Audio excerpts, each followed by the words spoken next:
Mark Lankester, the Chief Executive of the Tune Hotels Group, on BFM Spotlight. Welcome, Mark. Look, TripAdvisor, right? It's a great platform for feedback for you because obviously you run a show where people check in and check out at the drop of a hat, which is quite cool.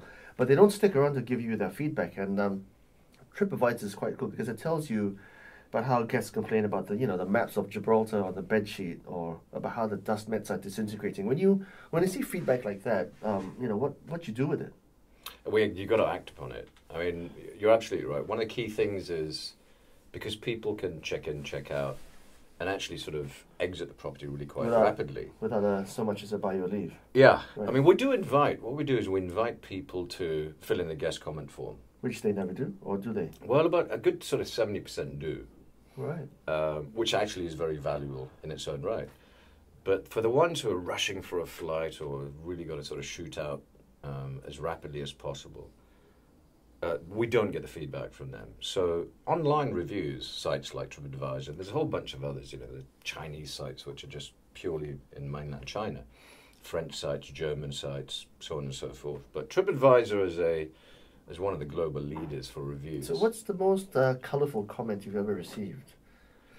In some cases it's about they just for some odd reason got bad service for one particular day. Right. And like I said, these are things which we don't like and we want to make sure we address. But at the same point in time, I do understand that people have bad days.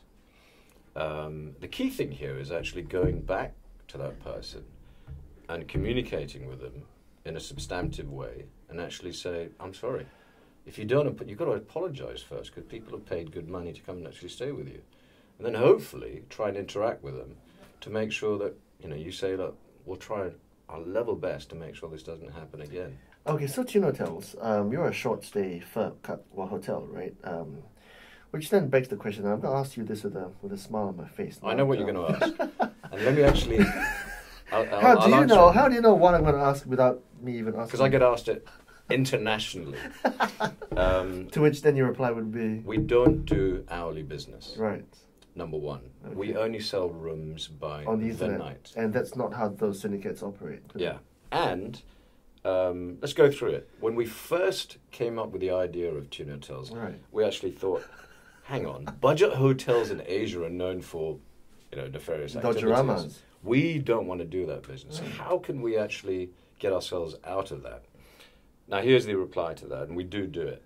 First of all, You do it or you don't do it? No, what we do, we go to great steps, actually, to make sure we avoid that. Right, okay. Insofar as, first of all, lobbies of every single Tune hotel, glass.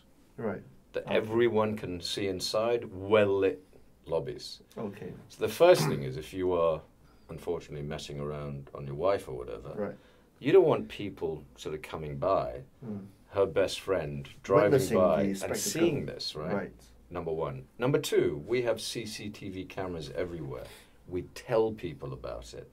And the last thing people want to do is go to a place where they're going to be smiling. And we keep CCTV camera footage on hard drives for 30 days. Right, that's a long time. That's a long time, so we can go back and actually check everything. Now, further to that is our model is you book early in advance, you get the best rates. This kind of business normally is walk-in. At walk-in, we are not going to be the best rates. Okay.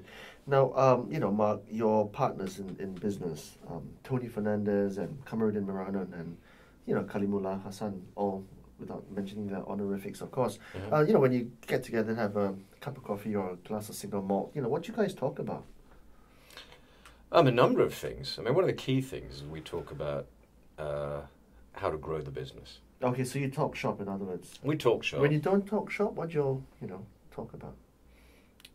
It's a lot of it's private stuff in terms of, hey, what's going on with your kid? Is your kid good? So on and so forth. The normal banter, pretty much. Right. Because they're all, at the end of the day, they're all business people, so on and so forth. But so it fills the mind, obviously, most of the time. There is an awful lot of it. Right. If you're between Tony and Din, they have so many businesses that 80% of their brain power, I'm sure, is probably thinking about how to handle this and some part of all the businesses they have. Right. But we have fun. We all enjoy sport. Tony's heavily invested in Formula One, QPR, so on and so forth. Sport's a big part of what we talk about. We invest in it, we sponsor it. It's a big part of our lives. The private stuff is clearly enjoyable. We eat and drink as any other bunch of people will as well. But fundamentally, a lot of it, the first part of any business meeting we have is how's the business going? How do we get it better? How do we grow it? And how much support is required. Okay. I think the best thing about the shareholders is, right. What more do you need from us? Cool.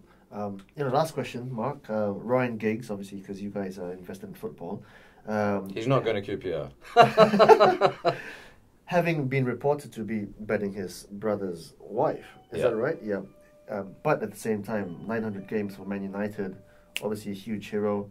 Hero or villain to you? On a personal level, you can't really fault the guy from his professional part.